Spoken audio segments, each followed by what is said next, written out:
All right. Set 3, Swyk number 1. Here we go.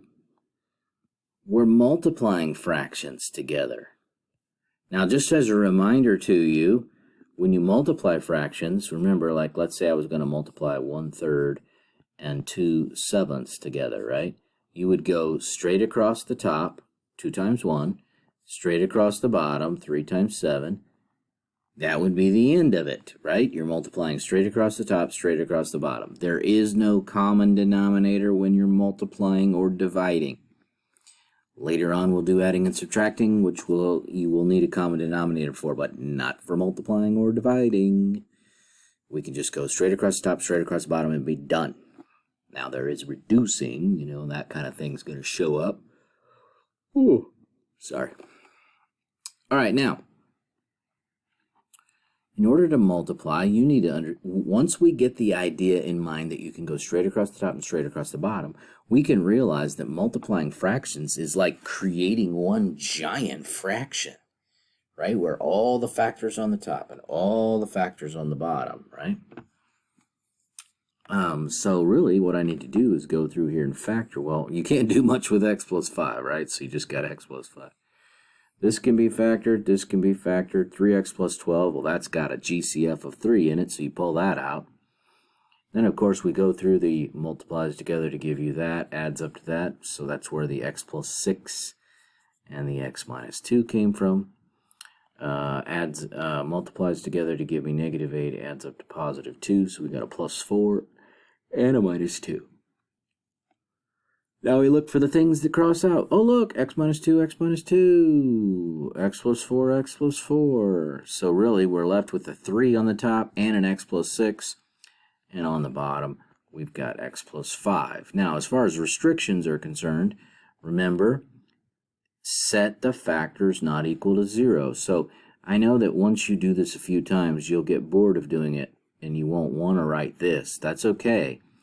If the factors are nice and easy, then I can totally see it. X plus 4, x does not equal negative 4.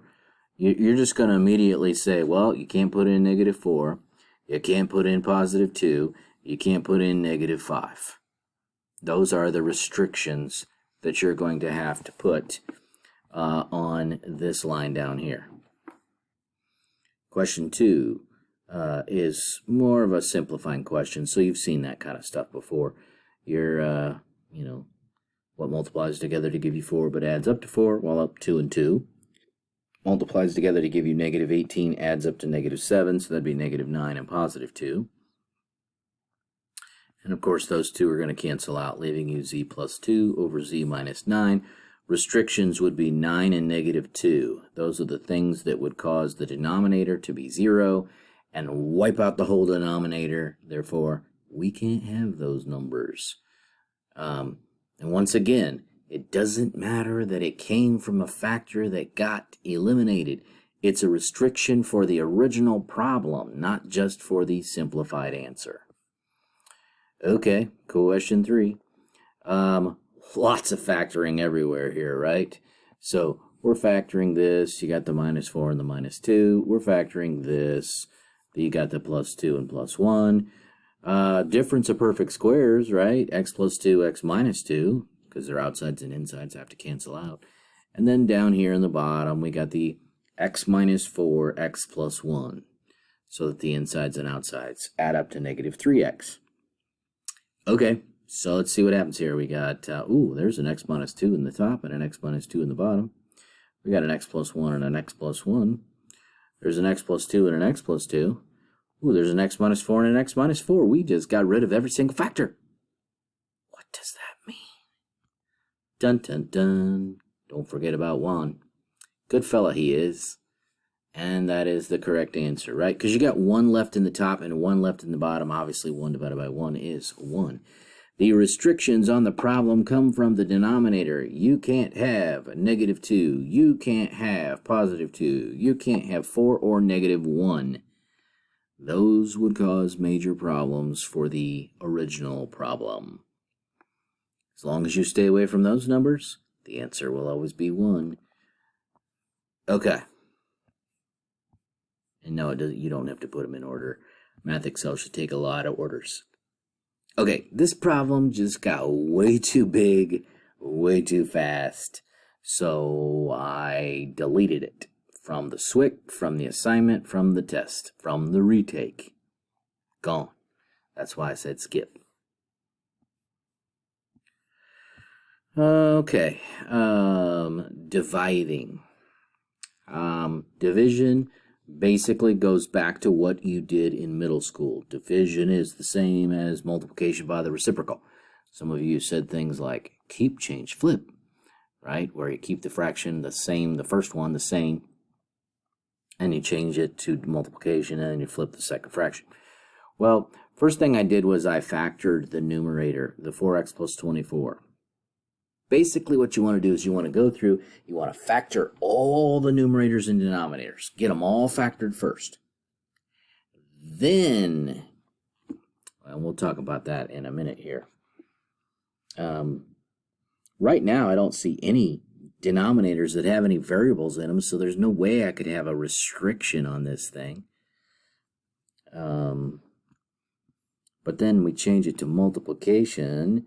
And, oh, look, whoa, there is a restriction on this. Now, I know they don't ask you about this, but this is the division questions are the ones where you have to check all the way through the problem, especially before you reduce. But you can have restrictions before you switch from division to multiplication, and you can have restrictions after, new ones, after you switch to multiplication. But I do see we have one factor in the top and one factor in the bottom that cancel out, leaving me 3 on the top. 4 times 4 is 16 on the bottom. So 3/16 is the final answer on that. And we need to go on to the next problem, question 6. So more of this division stuff. I see a GCF right there of x. I pulled that out. No restrictions so far. Then we changed to multiplication. Uh-oh, now I got a restriction. Can't use 9. X does not equal 9. I know they didn't ask that question, but the x minus 9s cancel, leaving me 4x on the top and 8 on the bottom. Looks like a job for x over 2. So now you can say x over 2, or I'm guessing you could say 1/2 x. I bet you can do either one of those and still get the right answer. Question 7, more division. So, factored everything. We got the whole the difference of perfect squares. X plus 9, x plus 9. Pull out a GCF of 6. X plus 9, x minus 1, right? All that good stuff you know how to do. Well, what kind of restrictions do we have so far? X cannot equal positive 1. It can't equal negative 9. Can't equal positive 1. Okay. I've already said positive 1. Why do I need to say it again? Gee whiz. Okay. Ooh, look at that. X plus 9 divided by itself. Now, notice that's in the same fraction. Okay. Now, once we get it to multiplication, all right, so once we get it to multiplication, we keep the first fraction, change the multiplication, flip the second fraction over. So the x plus 9 came down. Whoa, sorry. The x plus, why didn't it? X plus 9 and the x minus 1 switched places. And now we look, oh my goodness, there's more stuff that cancels out. We got an x plus 1 in the top and the bottom. We got an x plus 9 in the top and bottom. That leaves me with x minus 9 over 6 as a final answer. Wait a second. No? Yes? Oh, we already had negative 9 as a possible answer. Or a possible restriction. Okay, so there are only 2 restrictions. I know they didn't ask you for that in this case, but I'm just practicing and more practicing so that you get it. Okay, a difference of perfect squares, y plus 8, y minus 8. Notice that it's over 1 because they didn't show me anything, so I know it's divided by 1. We factored this, plus 8 minus 2. We could not factor that. That's just y squared plus 8. It doesn't factor nicely. Yeah, so don't try. Okay, and then of course, we just changed it to multiplication, flip the second fraction, right? We got a y plus 8. Whoops, we got a y plus 8 in the top and bottom. But I think that's it. So we've got y squared plus 8 and y minus 8 all over y minus 2. Nothing's going to cancel out there. Now, I do want to jump down to the answer sheet. Why isn't it moving? Jump down to the answer sheet because I just want to see how Math Excel is expecting the answer. They are expecting the answer in the exact same format we just wrote it in right there. They did not expect me to FOIL it together in the numerator. I just was checking, folks. That's all. And it looks like they chose x minus 2 there instead of 1/2 x. So, all right. Talk to you later on the next Swyk.